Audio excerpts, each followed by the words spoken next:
마태복음 9장 1절부터 17절까지 뜻을 생각하시면서 함께 읽겠습니다. 예수께서 배에 오르사 건너가 본 동네에 이르시니 침상에 누운 중풍병자를 사람들이 데리고 오거늘 예수께서 그들의 믿음을 보시고 중풍병자에게 이르시되 작은 자야 안심하라 내 죄 사함을 받았느니라. 어떤 서기관들이 속으로 이르되 이 사람이 신성을 모독하도다. 예수께서 그 생각을 아시고 이르시되 너희가 어찌하여 마음에 악한 생각을 하느냐. 내 죄 사함을 받았느니라 하는 말과 일어나 걸어가라 하는 말 중에 어느 것이 쉽겠느냐. 그러나 인자가 세상에 죄를 사하는 권능이 있는 줄을 너희로 알게 하려 하노라 하시고 중풍병자에게 말씀하시되 일어나 내 침상을 가지고 집으로 가라 하시니 그가 일어나 집으로 돌아가거늘 무리가 보고 두려워하며 이런 권능을 사람에게 주신 하나님께 영광을 돌리니라. 예수께서 그곳을 떠나 지나가다가 마테라 하는 사람이 세간에 앉아 있는 것을 보시고 이르시되 나를 따르라 하시니 일어나 따르니라. 예수께서 마태의 집에서 앉아 음식을 잡수실 때에 많은 세리와 죄인들이 와서 예수와 그의 제자들과 함께 앉았더니 바리새인들이 보고 그의 제자들에게 이르되 어찌하여 너희 선생은 세리와 죄인들과 함께 잡수시느냐. 예수께서 들으시고 이르시되 건강한 자에게는 의사가 쓸데없고 병든 자에게라야 쓸데있느니라. 너희는 가서 내가 긍휼을 원하고 제사를 원하지 아니하노라 하신 뜻이 무엇인지 배우라. 나는 의인을 부르러 온 것이 아니요 죄인을 부르러 왔느니라 하시니라. 그때에 요한의 제자들이 예수께 나와 이르되 우리와 바리새인들은 금식하는데 어찌하여 당신의 제자들은 금식하지 아니하나이까. 예수께서 그들에게 이르시되 혼인집 손님들이 신랑과 함께 있을 동안에 슬퍼할 수 있느냐. 그러나 신랑을 빼앗길 날이 이르리니 그때에는 금식할 것이니라. 생배 조각을 낡은 조각에 붙이는 자가 없나니 이는 기운 것이 그 옷을 당겨 헤어짐이 더하게 되며 새 포도주를 낡은 가죽 부대에 넣지 아니하나니 그렇게 되면 부대가 터져 포도주가 또 쏟아지고 부대도 버리게 됨이라. 새 포도주는 새 부대에 넣어야 둘이 다 보존되느니라. 아멘. 아이고 뭐 이건 다 좋은 말씀만 나오는데 뭐 이건 읽어도 은혜가 됩니다. 예수님 주위에서 쫓아다니면서 예수님을 그냥 어떻게 해서든 하나 꼬투리 잡아가지고 잡으려고 하는 이 바리새인들이 얼마나 못됐습니까? 오늘은 공과 죄를 사하시는 권세입니다. 1. 중풍병자의 치유와 믿음. 2. 마태를 부르심, 죄인을 위한 구원. 3. 새 포도주는 새 부대에. 이러한 대지로 이루어져 있습니다. 요절도 한 번씩 보시면서 또 집에 가셔서 한번 외워 암기해 보시기 바랍니다. 죄를 사하는 권세다. 우리 20세기 철학의 중심이었던 실존주의라는 철학이 있죠. 실존주의. 인간은 태어나기 전에 미리 정하신 목적이나 본질이 없다. 그러면서 세상에 먼저 실존하고 그 이후에 자신의 선택과 행동을 통해서 스스로의 본질을 만들어가는 것이다. 이 실존주의죠. 우리 기독교인들이 들어보면은 얼토당토한 이런 주장입니다. 그런데 세상 사람들은 이 실존주의를 믿고 살아가는 사람들이 많다라는 것입니다. 이런 실존주의를 믿고 신봉하고 그렇게 인생이 흘러간다라고 하는 사람들은 그 과정에서 엄청난 고난이 있고 고뇌가 있고 그 먼저 실존하고 모든 것 자신이 선택하고 행동하는 거니까 그 책임감이 얼마나 따르겠습니까? 자신의 책임은 누가 대신 져주는 것이 아니라 스스로 감당해야 될 것입니다. 그런데 누군가 선택에 대한 그 무거운 책임을 대신 감당해 주겠다 이렇게 말씀을 해준다면 어떨까요? 굉장히 기분 좋겠죠. 나는 지금까지 이 무거운 이 인생길에서 내가 스스로 책임지고 내가 스스로 결말을 짓고 내가 스스로 감당하고, 그런데 누군가가 책임져 주겠다. 무거운 선택, 무거운 책임 다 감당해 주겠다. 참 이게 기분 좋은 이야기입니다. 예수님이 병을 고치시고 제자를 부르시는 것으로 사역을 시작하시지만 엄밀히 따지면 그 중심이 무엇인가를 봐야 된다는 것입니다. 원래는 천국에 가는 그 길을 예수님께서 가르쳐 주시는 것이지만 그 길 가운데에 특별히도 그 중심에 인간의 자유적인 의지로 말미암아 선택한 그 죄, 태초의 인간이 자유적인 의지로 선택한 그 죄가 타락하여 본성 자체가 이제는 죄에 물들어져서 희망이 없었다라는 것을 일단 근본적으로 알고 가라는 것입니다. 그거를 모르면 대화가 안 되겠죠. 실존주의 주장하는 사람과 무슨 대화가 되겠습니까? 그거를 알고 나면 그 본성을 깨닫게 해주심으로 말미암아 하나님의 선택 교리와 이 세상 가운데 살아가는 동안에 세상의 구원자로 이 세상에 보내주신 하나님의 아들 독생자 예수 그리스도께서 그 본성과 육체의 질병과 또 우리의 생각과 모든 것들을 주장하여 주시는데 구원이라는 최종적인 목적을 향하여서 모든 걸 다 책임져 주시고 감싸 주시고 치료해 주시고 보호하여 주신다는 것입니다. 우리는 뭐만 하면 되는 것입니까? 예수님 믿기만 하면 되는 거죠. 너무 쉽지 않습니까? 무슨 책임질 일이 뭐가 있겠습니까? 단 하나 우리가 잘못한 것에 대해서는 회개를 해야 되겠죠. 그렇지만 그 회개하는 것조차도 예수님이 책임져 주신다는 것입니다. 우리는 하나님의 계획하심 속에 살아간다. 또 하나님의 계획하심은 반드시 정해진 목적에 따라 성취된다. 하나님의 계획하심 속에 반드시 정해진 목적에 따라 성취되는 과정 속에 우리를 불러주시고 우리를 그 성취의 도구로 사용해 주신다. 그 얼마나 기분 좋은 일이겠습니까? 오늘 말씀 속에 등장하고 있는 중풍병자든지 마태든지 모두가 다 거기에 일부에 속하는 것입니다. 오늘 저와 여러분도 마찬가지고 그 과정에서 죄로 인해 가지고 당하는 육체적 질병 뭐 걱정하겠습니까? 시련, 고통 하나님이 책임져 주신다는데. 그런데 예수님께서 그 죄의 문제를 해결해 주실 그 권세를 가지고 계셔가지고 그 권세를 우리에게 보여주시는데도 불구하고 이 세상 사람들이 그것을 믿지 못한다는 것입니다. 하나하나 다 지금 다 죄에 관련된 거 아니겠습니까? 오늘 말씀을 보겠지만은 중풍병자도 죄고, 우리 그 지난주에도 말씀을 나눴지만은 귀신 들리는 것도 죄고, 나병도 죄고, 그 어느 하나 죄와 연관되지 않은 것이 아무것도 없다라는 거. 왜 그렇겠습니까? 우리의 근본이 죄라는 게 죄. 그러니 죄 문제만 해결이 되면 다 좋겠는데 그 죄 문제를 해결할 수 있는 그 권세가 예수님께 있다라는 것입니다. 그러니 그 예수님만 바라보면 좀 더 나은 삶을 살 수 있고, 예수님만 바라보면 고통, 근심, 걱정, 근심 뭐 그런 거 전혀 상관없이 다 맡길 수가 있고 두려움 상관없이 하나님 앞에서 당당하게 이 세상을 살아갈 수 있다는 것입니다. 그러니 그 권세 믿어야 됩니다. 그 권세는 어떤 것일까요? 오늘 구체적으로 말씀을 통해서 보면 첫째는 죄와 사망에서의 구원을 보여주실 권세입니다. 죄와 사망에서 구원해 주실 권세라는 것입니다. 오늘 대지에는 이 중풍병자의 치유와 믿음이 돼 있죠. 그 구체적인 내용이 그겁니다. 죄와 사망에서 구원해 주실 것이다. 예수님께서 이제 배를 타고 가버나움으로 가십니다. 여기 본동네라고 해서 본동네는 이 가버나움을 말하는 것입니다. 그곳에서 중풍병자 한 명을 만나죠. 중풍병자는 오늘날에도 마찬가지지만 육신의 이 그 마비 때문에 몸을 잘 움직이지 못하는 분들입니다.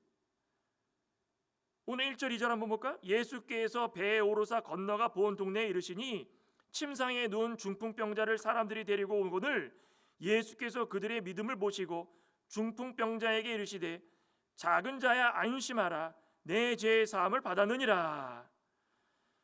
마가복음에 보면 좀 더 자세히 기록이 돼 있죠. 거기에 보면은 내 친구가 사람이 중풍병자를 데리고 왔는데 무리들이 너무 많다 보니까 예수님께 뭐 접근할 수가 다가갈 수가 없는 겁니다. 그래서 중풍병자를 어깨에 다 메고 지붕으로 올라가다가 지붕 위에서부터 예수님 있는 곳까지 내려 침상을 딱 눕혀가지고 달아 내리는 것입니다. 그래서 예수님께 다가갑니다. 그게 묘사되어 있습니다. 원래 이 뭐 요즘에 스트로크라고도 이야기하네요. 저 어머니도 스트로크 와가지고 오른쪽이 마비가 되셨는데 이게 그런 거 안 당해 보신 분들은 잘 모르실 거예요, 그죠? 근데 이게 불편한 게 이만저만이 아닙니다. 움직이지 못하시니까 혼자 거동을 못하시고 대중교통 못하시고 택시조차도 못하시고 아무것도 할 수 없는 그런 지경이 되어 있는 겁니다. 뭐 누가 데려다주면 병원에서 치료받고 데리고 오면 집에 있고 이게 조금씩 나아지시긴 하지만 이 중풍병자는 지금 아주 심각한 상태인 것 같습니다. 그러니 누군가가 나를 데려다 주지 않으면 못 움직이는 상태인 겁니다. 그 멀쩡한 사람들이 이해가 되겠습니까? 그런데 이 너무 감사한 거는 네 명의 친구인지 이 사람들은 자기들이 예수님의 치유 사역을 신뢰하기 때문에 이 중풍병자 친구인 이 사람을 데리고 간 겁니다. 예수님이 참 구원자 되신 것을 안 겁니다. 예수님이 치유자 되신 것을 안 겁니다. 예수님이 우리의 능력 되셔서 우리의 모든 생사화복을 주장하실 분인 거 안 겁니다. 그러니까 데리고 가서 예수님이 참 구원자이신데 들어갈 수 없으니까 이거 어떻게 하느냐, 어떻게 해서든 예수님을 만나자, 수단과 방법을 가리지 않고 온 힘을 다해서 적극적으로 힘을 쓴 겁니다. 이런 믿음 부럽지 않습니까? 자, 이런 믿음을 가지고 있다면 얼마나 좋겠습니까? 단순하게 이 병고침의 행복을 누리고자 한다면은 그 네 명에서 이 한 사람을 들쳐업고 지붕까지 올라가 가지고 지붕이 낮고 높고 간에 하여튼 올라가야 되는 거 아니겠습니까? 올라가면 위험의 요소가 따를 것이고 잘못해서 떨어지면 그들도 다칠 수 있는 건데 이것저것 따지지 않고 예수님 함께 이 중풍병자를 데리고 가려고 모든 걸 다 동원한 겁니다. 모든 걸 다. 이들이 만약에 실존주의 철학자처럼 이 세상을 살아가는 동안에 모든 행동들 내가 선택한 것이고 내가 책임져야 되고 그 결과까지도 내가 책임져야 된다 그러면 이런 게 무슨 소용이 있겠습니까? 다 업보다, 불교에서도 업보다 업보, 아무 소용없는 겁니다. 그런데 예수님은 우리의 구원자를 알았기 때문에 우리의 자신들의 행복을 위한 선택과 의지, 그거 너무 뛰어넘은 겁니다. 하나님께서 우리에게 원하시는 것이 무엇인지를 깨닫는 순간에는 우리의 환경 중요한 것이 아니라는 것입니다. 우리의 개인적인 욕심 중요한 게 아니라는 것입니다. 우리의 주장, 우리의 선택, 그게 중요한 것이 아니라 하나님의 온전하신 선택과 주장이 우리를 붙들어 주시고 인도할 때 그것이 가능하다는 걸 이제는 깨달은 겁니다. 그 얼마나 대단한 믿음입니까?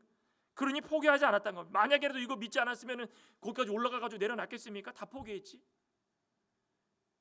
그들의 믿음을 보시고 예수님 뭐라 그럽니까? 작은 자야 안심하라, 내 죄 사함을 받았느니라. 작은 자야, 작은 자라는 것은 헬라어로 테크논이라는 헬라어가 있는데 작은 자의 이 뜻은 뭐냐면 보통 그냥 아이입니다. 아이인데 요게 다른 의미로 어떤 뜻이 있냐면 아직 태어나지 않은 아이. 뜻이 좀 깊죠?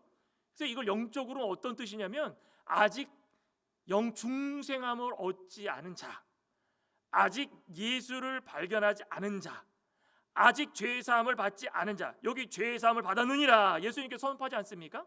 그 전에는 죄에 대해서 깨닫지 못하고 죄사함을 받지 않은 자, 중생하지 않은 자. 우리가 태어나다라는 말은 위로부터의 재탄생, 우리는 그걸 영생 중생이라고 그러죠.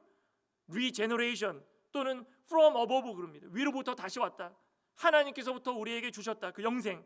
그게 태어나지 않은 자였지만 예수님께서 그거를 작은 자야 안심하라, 죄의 사함을 받았느니라. 그럼 이제부터는 그 죄 사함 받고 다시 중생을 받아서 그 세상에 의지하지 않고 살아갈 수 있는 그런 복된 자가 되었다라는 것입니다. 참 이 죄 사함의 선포는 너무나도 감동적인 것입니다. 하나님이 선포하는 이 선포는 영적으로 변화되었다라는 것입니다. 근데 문제는 누구입니까? 옆에서 듣던 서기관들입니다. 서기관들. 옆에서 듣던 서기관들. 서기관들은 누굽니까? 똑똑한 사람들입니다. 세상 말로 하면은 말 잘하는 사람들, 머리에 든 거 많은 사람들. 이 당시에는 서기관 그러면은 교사입니다. 율법 교사. 얼마나 똑똑하겠습니까? 배운 거 많고. 그런 옆에 서가지고 어떻게 했겠습니까? 딱 팔짱을 끼고, 팔짱 꼈다는 얘기는 안 나오지만 그래서 다 이렇게 해서 이렇게 약간 가재미를 두고 이렇게 봤을 겁니다. 뭔 얘기를 하고 있나. 근데 갑자기 작은 자야 안심하라, 내 죄 사함을 받았니라 그랬더니 서기관들이 마음속으로 뭐라 그럽니까?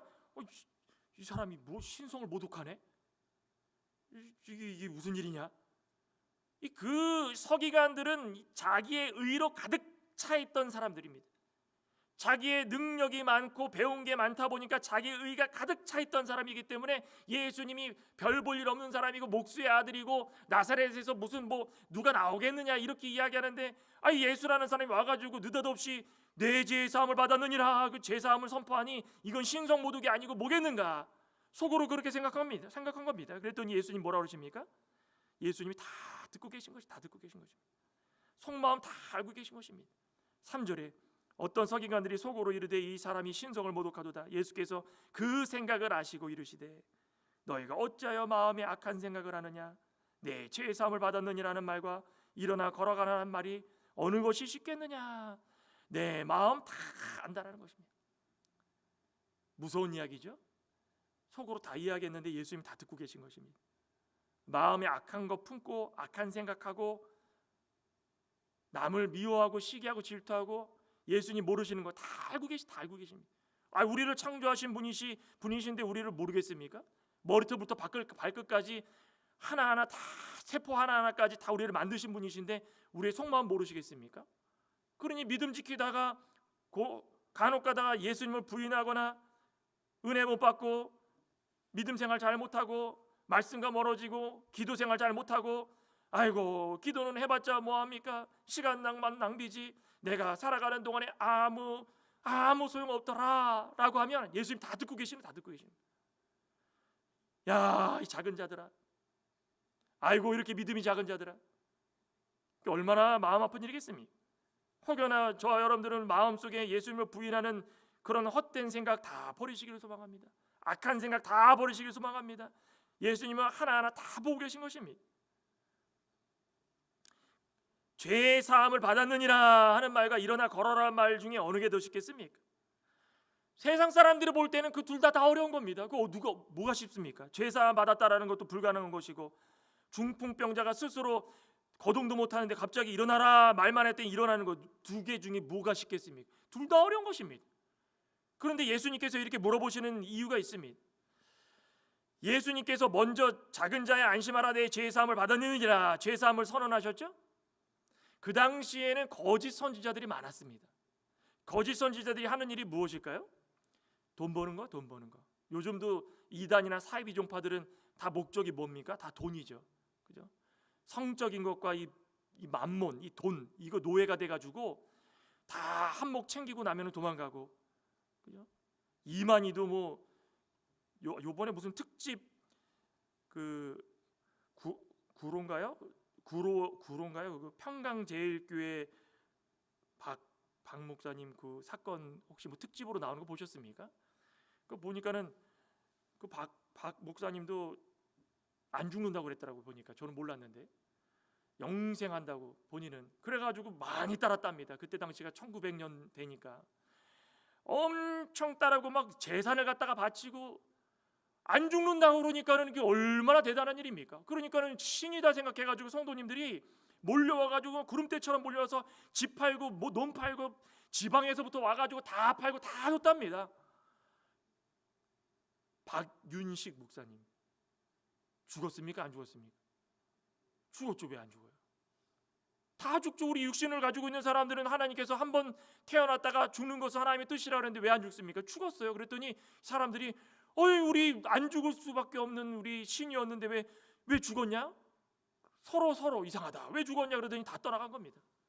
그 와중에 이단으로 막 나오니까는 그 막 살인 연관돼 가지고 나중에 한번 보십시오. 기가 막힌 일들이 많습니다. 어쨌거나 이 당시에 거짓 선지자들이 많았습니다. 거짓 선지자들. 그 사람들이 원하는 게 뭐예요? 다 돈이에요. 어떻게 돈을 벌까요? 거짓으로 예언하고 돈 버는 것입니다. 눈에 보입니까? 예를 들어 가지고 우리 가정에 위해서 기도합니다. 우리 선지자님 우리 가정을 위해 가지고 예언 좀 해주십시오.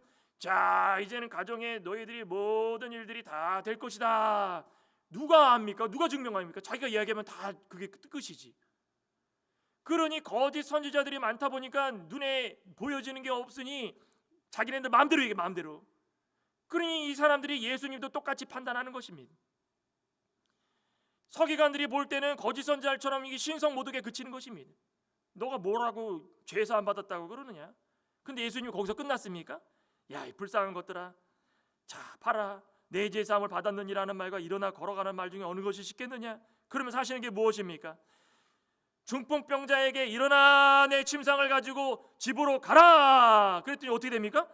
벌떡 일어나는 걸어가. 이 벌떡 일어나는 겁니다. 이거 어떻게 증명합니까? 예수님께서 원하시는 것이 무엇일까요? 예수님께서는 병을 고치시는 역사뿐 아니라 과거나 현재나 미래나 우리가 가지고 있는 죄의 모든 것들을 다 정리하고 그 죄사함을 씻겨주시고 그것을 통하여서 구원을 이루어 주실 참된 분이시라는 것을 예수님께서 선포하시는 것입니다. 과거의 모든 삶 가운데 잘못된 환경에서 살았거나 영적으로 병들어 있어가지고 고칠 수 없는 나쁜 습관을 가지고 있거나 성적으로 나쁜 습관을 가지고 있고 거짓 것과 자기의 의와 인간관계에 있어서도 잘못된 관계가 있고 늘 하나님을 멀리하면서 정리되지 못한 것들 다 가지고 있었지만 예수님께서 선포하시는 겁니다. 자, 자리를 들고 일어나 걸어라. 그러면 자리가 뭡니까? 그 과거의 것들 말하는 것이 과거의 것들 다. 이 광경을 보고 많은 사람들이 두려워한 겁니다. 아, 이거 거짓 선지자도 아닌 것 같은데, 말만 했으면 모르겠는데 갑자기 자리를 들고 일어나 그랬더니 실제 중풍병자가 침상을 가지고 일어나가지고 집으로 갑니다. 그것도 자기 침상을 가지고 가는 겁니다. 이런 일들이 어떻게 일어나는가? 그러니 예수님께는 이런 권세를 가지고 있다는 것입니다. 많은 사람들이 목격한 겁니다. 많은 사람이 두려워한 겁니다. 예수님은 죄와 사망의 모든 것들을 끊고 이겨서 우리에게 회복시켜줄 권세가 있으시고 또 병을 고쳐줄 권세가 있으시고 이러한 진정한 메시아로서 이 땅에 오셔서 이것을 보여주는 그런 광경이 바로 오늘 중풍병자를 고치신 사건인 것입니다.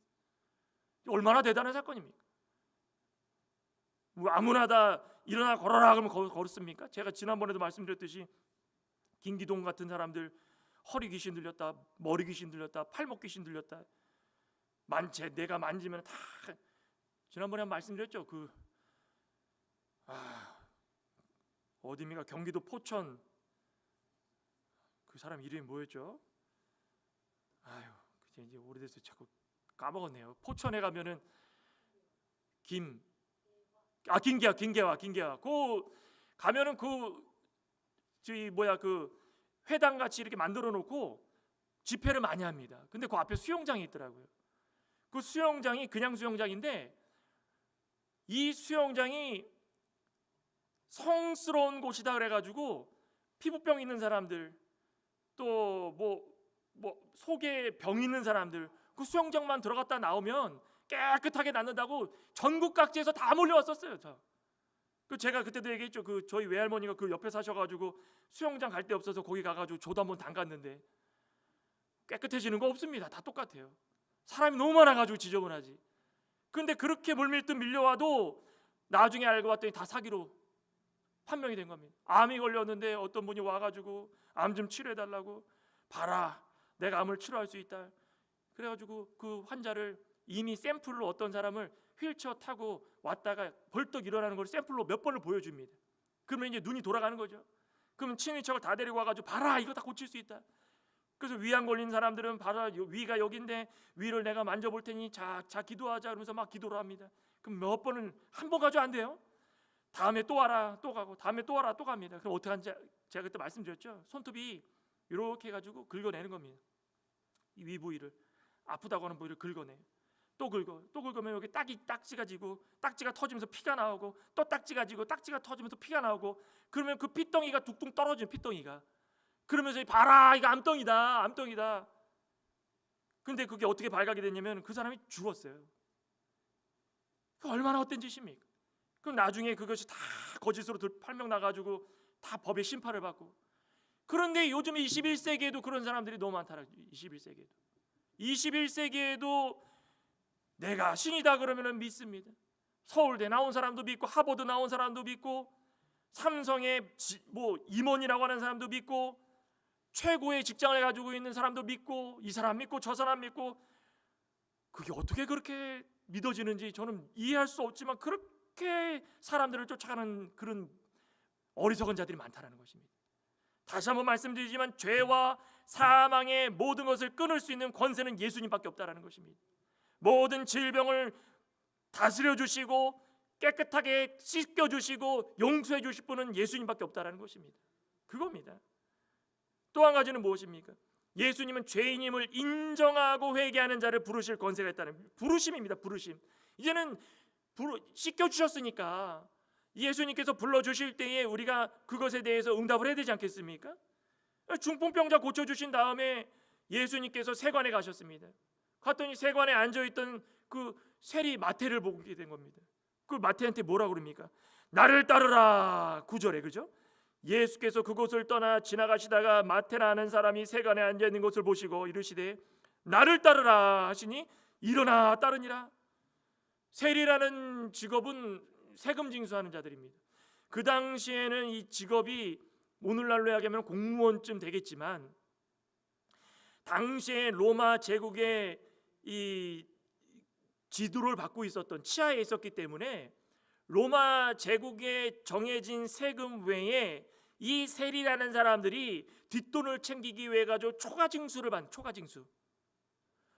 로마에서 200불만 걷어라 그러면 250불씩 걷는 겁니다. 자기 주머니로 들어가는 겁니다. 어느 날은 300불 걷습니다. 100불 자기 주머니로 들어가는 겁니다. 경비, 이윤 할 것 없이 빈번히 이런 일들이 이 세리를 통해서 자주 일어나는 거예요. 사람들이 모르겠습니까?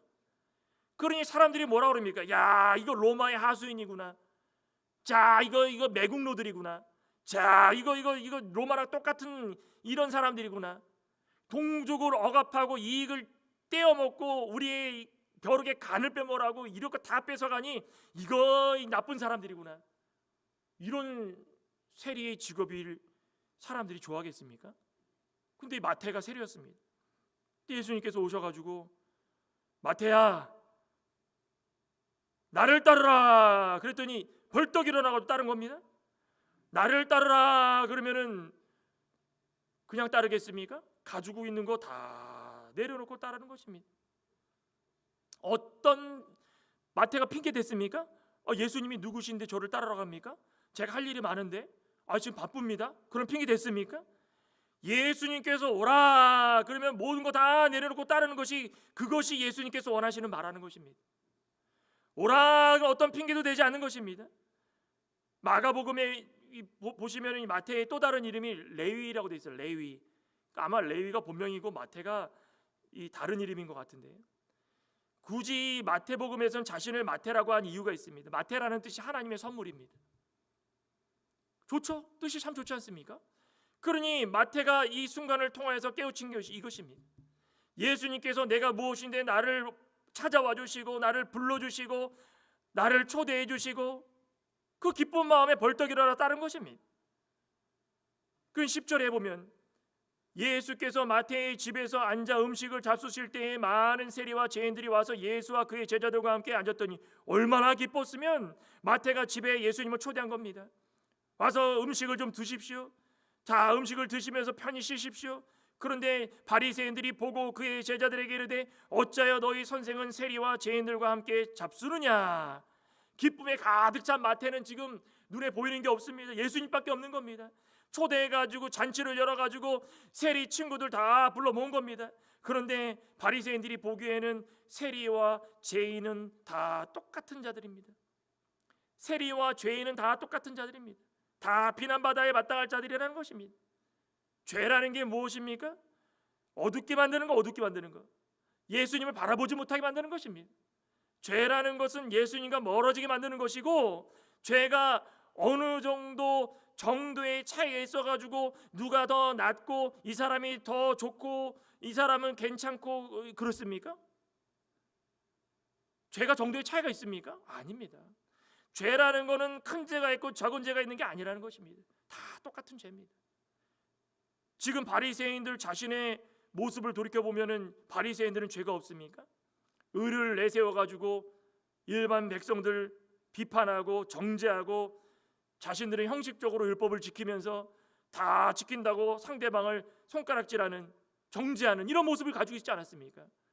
그런데 상대를 긍휼히 여기는 마음도 없으면서 자신들은 최고다. 그래서 우리는 죄 안 지었다. 근데 13절에 예수님께서 뭐라고 그러십니까? 그 모습을 다 보시고 너희는 가서 내가 긍휼을 원하고 제사를 원하지 아니하노라 하신 뜻이 무엇인지 배우라. 나는 의인을 부르러 온 것이 아니요 죄인을 부르러 왔노라. 예수님이 보실 때는 바리새인들이 먹은 거 아직도 먹은 겁니다. 참된 예배, 참된 하나님을 부르는 참된 마음, 그것이 없다라는 것입니다. 하나님을 예배하는 자들의 마음은 순수해야 되고 모든 거 다 내려놔야 되고 오라 그러면은 아무 핑계 대지 말고 버려놓고 올 정도로 깨끗한 마음이 있어야 그것을 통해서 하나님께서 예배를 받아주신다는 것입니다. 바리새인들은 자기네들 그 자아상 다 추구해가지고 자신들의 의에 조금이라도 벗어나면은 사람들 사로잡아가지고 이 사람 정죄하고 저 사람 정죄하고, 그런데 거기다 대고 하나님의 예배하는 거 받아주십시오 그러면은 그 하나님께서 기뻐하시겠습니까? 그러니까는 참되신 하나님이 이렇게 말씀하시는 겁니다. 국류를 원하고 제사를 원하지 아니하노라. 가가지고 너가 조금이라도 제사를 한 번 덜 드리더라도 사랑할 줄 알고 국류를 베풀 줄 아는 자들이 되어라. 그런 마음이 있어야 제사를 드릴 수 있을 때 온 마음과 뜻과 정성을 다해 드릴 수 있다라는 것입니다. 제사를 드리는 데 있어서도 그 마음이 변치 않는다라는 것입니다. 의인을 부르러 온 것이 아니라 죄인을 부르러 왔다. 불쌍하고 어려운 자들을 위해서 다 왔을 때에 제발 너희들 마음속에 어떤 마음을 가지고 있는지를 먼저 바라보라는 것입니다. 우리 고린도전서 잠깐 한번 볼까요? 고린도전서 5장, 사도 바울이 고린도 교회를 향하여서, 고린도 교회가 얼마나 힘들었습니까? 고린도 교회에도 이런 사람들이 저런 사람들, 수많은 사람들이 각양각색의 사람들이 너무 많았습니다. 그런데 그들 한 명 한 명을 다 불러다가 어떻게 할 수 없는 것입니다. 싸우고 뭐 출교도 당하고 은사도 자랑하고 음행도 하고, 그러니 서신을 써가지고 내 사랑하는 고린도 교회여, 너희들은 이렇게 행하라 저렇게 행하라. 그때 사도 바울이 5장 6절에 이렇게 말씀을 합니다. 너희가 자랑하는 것이 옳지 아니하도다. 적은 누룩이 온 덩어리에 퍼지는 것을 알지 못하느니라. 너희는 누룩 없는 자인데 새 덩어리가 되기 위하여 묵은 누룩을 내버리라. 우리의 유월절 양 곧 그리스도께서 희생되셨느니라. 그러므로 우리가 명절을 지키되 묵은 누룩으로 말고 악하고 악에 찬 누룩도 말고 누룩이 없이 오직 순전함과 진실함의 떡으로 하자. 누룩, 죄입니다. 죄. 점점 퍼져나가는 것입니다. 악독한 누룩 어떻게 하라 그럽니까? 다 버리라. 다 버리고 순전하고 진실함을 가지라는 것입니다. 누룩이라는 것은 죄인데, 우리가 어떤 죄를 말하는 것입니까? 옛사람, 육에 속한 사람, 예전에 가지고 있던 습관들, 예전에 가지고 있던 말투, 예전에 가지고 있던 감정들, 그거 당장 버리긴 힘들더라도 그것을 내려놓을 줄 알아야 우리가 죄인임을 인정할 수 있다는 것입니다. 죄인임을 인정해야 회개가 나오지, 죄인임을 인정하지 못하면 회개가 어떻게 나옵니까? 내가 지은 죄가 없는데, 누룩으로 가득 차 있는데 어떻게 회개가 됩니까? 나는 건강하다 그러는데 어떻게 회개가 됩니까? 그런 예수님께서 하시는 말씀이 그겁니다. 너희는 가서 내가 국류를 원하고 제사를 원하지 아니하노라 하신 뜻이 무엇인지 배워라. 나는 의인을 부르러 온 것이지 죄인을 부르러 오지 않았다. 죄인을 부르러 왔다. 그죠? 의인을 부르러 온 것이 아니라 죄인을 부르러 왔다. 그러니 병원에 갈 때 왜 갑니까? 아파서 가지 않습니까? 아파야 의사가 보고선 이 사람은 이렇게 아프니까 저렇게 아프니까 약을 이렇게 주어주고 치료는 이렇게 해야 되겠다. 멀쩡한 사람이 병원 가가지고 저 좀 봐주십시오. 그럼 의사가 봐줍니까? 아무데도 아프지 않은데 왜 왔습니까? 가십시오. 바쁜데. 우리는 단순하지만 이것을 모르고 살아간다는 것입니다. 우리는 다 죄인이기 때문에 예수님 앞에 나아가면 예수님 좋아하시는 것입니다. 그래, 너가 죄인인 것을 인정하는구나. 너의 죄를 인정하는구나. 말씀으로 살려고 하고 죄를 씻기를 원하는구나. 예수 그리스도가 너의 구원자이신 것을 깨달았구나. 그러면은 나올 때에 예수님께서 치료해 주시는 것입니다. 나오는 자들은 다 어떤 자들입니까? 다 겸손한 자들입니다. 다 순전한 자들입니다. 자신의 부족을 인정하는 자들입니다. 회개하고자 하는 자들입니다. 그러지 않은 자들은 다 누굽니까? 서기관들과 바리새인들처럼 가재면 눈 뜨고 서가지고 뭐 하나 보자. 아이고 뭐 죄를 사한다고? 너까지 게 무슨 죄를, 너 신성모도 가는구나. 이거 뭐야? 세리와 죄인들과 같이 밥을 먹네? 예수도 죄인이구만. 이런 못된 생각을 가지고 있으니 그 마음이 열리겠습니까? 그러니 예수님의 권세 앞에 그들이 죄인임을 인정하고 회개하는 그런 모습으로, 순전한 모습으로 살아가야 된다는 것입니다. 마지막으로 보면은 예수님은 성도를 새롭게 해가지고 진리에 걸맞는 삶을 살게 할 권세가 있다는 것입니다. 새 포도주는 새 부대에 돼 있죠. 오늘 14절입니다. 그때 요한의 제자들이 예수께 나와 이르되 우리와 바리새인들은 금식하는데 어찌하여 당신의 제자들은 금식하지 않습니까? 요한의 제자들, 지금 아마도 세례 요한이 지금 이 헤롯 왕 때문에 잡혀가지고 수감 중에 있는 것 같습니다. 그러니 제자들이 얼마나 마음이 아프겠습니까? 스승이 투옥되어 있는데 밥이 넘어가겠습니까? 금식기도 하고 있는 거, 금식기도. 그런데 봤더니 예수님이 제자들이라고 하는 사람들은 금식도 안 하고 히히덕거리면서 모여가지고 밥을 먹고 있네요. 이 못된 사람들, 야 우리는 금식하고 있는데 너희들은 왜 금식을 안 하느냐? 예수님께서 뭐라고 그러십니까? 야, 잘 들어봐라. 혼인집 손님들이 신랑과 함께 있을 동안에 슬퍼할 수 있어? 그럴 수 없어. 혼인집에 사람들이 모여가지고 자 기뻐하고 있는데 거기서 울면서 아이고 아이고 할 사람이 누가 있느냐? 그런데 곧 있으면 신랑을 빼앗길 날이 분명히 이를 텐데 그때가 되면 금식해도 좋다. 무슨 얘기일까요? 예수님은 우리의 신랑 되십니다. 예수님과 함께 있으면 기쁨이 충만하라는 것입니다. 예수님과 함께 있는데, 신랑과 함께 있는데 신부 될 자들이 거기서 아이고 하면서 금식하면서 그냥 슬퍼하고 있으면 그게 되겠습니까? 예수님이 우리 눈앞에 있고 우리 신랑이 눈앞에 있으면 기뻐해야 되는 것입니다. 그런데 조금 지나면 예수님께서 잡히셔서 십자가 달려 죽으실 때가 온다. 그때가 되면 우리는 빼앗긴 슬픔과 아픔을 통하여서 금식으로 기도하고 예수님을 향하여서 우리의 마음을 드릴 때가 온다라는 것입니다. 그때가 되면 기도하라는 것입니다. 때와 시기를 잘 보라는 것입니다. 율법주의에 빠져가지고 예수님 복음 받아들이지 않고 자신들의 마음대로 행하면서 자신들의 뜻에 안 맞으면 너희들은 왜 안 하느냐? 이게 아니라는 것입니다. 그러면서 하시는 말씀이 무엇입니까? 생배의 조각을 낡은 옷에 붙이는 자가 없다. 이는 기운 것이 옷을 당기어 헤어짐이 더하게 되며. 우리 목사님 사모님 세탁소도 하셨지만 옷이 해져가지고 거기다 덧대가지고 이렇게 붙일 수 있는 옷이 있고 그러지 않은 옷도 있지 않습니까? 그런데 만약에 이렇게 여기가 찢어져가지고 덧대가지고 주위를 다 이렇게 박음질을 했습니다. 그 옷이 입다 보면은 그 박음질한 데가 또 이제 해지기 시작하는 겁니다. 오래 입다 보면은. 그럼 또 거기다 덧대면 됩니까? 될 수 있는 게 있고 없는 게 있는 것입니다. 어느 정도 봐서 이것이 헌옷이고 이것을 덧댔을 때 잡아당겨서 뜯어질 것 같으면 그거 안 하는 것입니다. 그런데 뭐라 그럽니까? 새 포도주를 낡은 가죽 부대에 넣지 아니하나니 그렇게 하면 부대가 터져 포도주도 쏟아지고 부대도 버리게 됨이라. 새 포도주는 새 부대에 넣어야 둘 다 보존할 수 있다. 무슨 뜻인지 이해되겠죠? 하나님께서 원하시는 게 무엇입니까? 여기 지금 낡은 가죽 부대, 새 부대의 비유를 들었는데 새 부대는 뭘 나타내는 것입니까? 진리, 성령. 우리가 하나님께 예수님을 만나가지고 예수님께서 우리에게 주신 그 생명의 말씀, 복음을 말하는 것입니다. 그 새 포도주를 가지고 있는데 낡은 부대는 뭘 낡은 가죽 부대.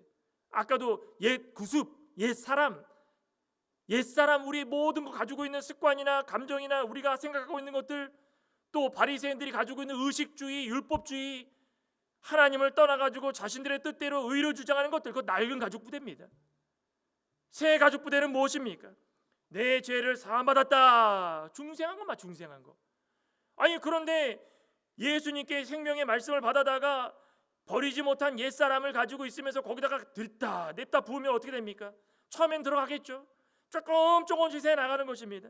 나중에 봤더니 이것이 새 나가다 안 돼가지고 이제 해진 게 터져버려가지고 포도주도 버리고 가죽 부대도 버리고 옷도 꼬매면은 될 줄 알았는데 덧붙인 것이 찢어지니까 또 덧대다 또 찢어지고 또 찢어지고 그냥 그지 옷이 되는 것입니다. 뭘 나타내는 것입니까? 새롭게 변화된 모습은 새로운 것을 통하여서 완전해질 수 있다는 것입니다. 하나님 말씀 잘 믿고 예수님이 우리의 구원자로 믿고 살아가는 중생한 자들은 우리가 그것을 받을 수 있는 이 중생한 이 몸, 마음, 하나님께서 원하시는 새 생명의 역사를 이루어 나갈 이 모습으로 살아갈 수밖에 없다는 것입니다. 다 터져가지고 흘러내리면 그거 바라보면서 아이고 하면 때는 늦는 것입니다. 우리는 이제는 종에서 자유된 몸입니다. 그러면 종처럼 살아야 됩니까? 자유의 몸으로 살아야 됩니까? 당연한 거 아니겠습니까? 아니 종이 어떤 사람이 대신 돈을 내줘가지고 이제 자유다 그랬는데 여전히 종처럼 어느 노숙자가 앉아있다가 그 사람이 다 데려다가 씻겨주고 먹여주고 입혀주고 돈까지 줘서 직장도 구해주고 이제는 너는 자유의 몸이니까 노숙자로 살지 말아라 그랬는데 또다시 가가지고 땅에 앉아가지고 노숙자처럼 살아가면 그렇게 어리석은 사람이 누가 있습니까?